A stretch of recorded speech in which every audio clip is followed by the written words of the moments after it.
ஏன் இப்படி இருக்க? உனக்காக இந்த ஆகு என்னெல்லாம் செஞ்சிருக்கான்னு மறந்துட்டியா? உனக்காகவே அவன் வாழ்ந்திருக்கான். உலகத்துல உன்னை விட முக்கியமான விஷயம் அவனுக்கு எதுவும் கிடையாது. அவனை பத்தி உனக்கு கவலையே இல்ல. அசிங்கமா இருக்கு. உனக்காக அவன் அவனுடைய உயிரையே விட்டு கொடுத்திருக்கான். ஆனா அவனை பத்தி உனக்கு கவலையே இல்லையா? உனக்காக தான் அவன் பலசாலி ஆகணும்னு ஆசைப்பட்டான். கடைசியில ஒரு உண்மையான ஷினோபியா மாறி அவன் உயிரையும் உனக்காக தியாகம் செஞ்சிருக்கான். இதை எல்லாத்தையும் உன் கனவுக்காக தான் அவன் செஞ்சிருக்கான். நான் அவரோட ஆசைகளை எப்படியாவது உண்மையாக்கணும். அதுதான் என்னோட ஆசை. வாழ்க்கையில அவனுக்கு எந்த ஒரு ஆசையும் இருந்தது கிடையாது. உன்னை பத்தி மட்டும்தான் யோசிச்சான்.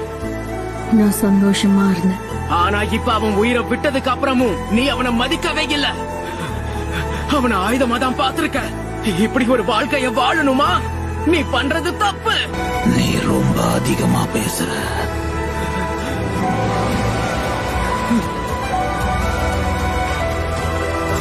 வாளால ஏற்படாத காயம் உன் வார்த்தையால ஏற்பட்டிருக்கு.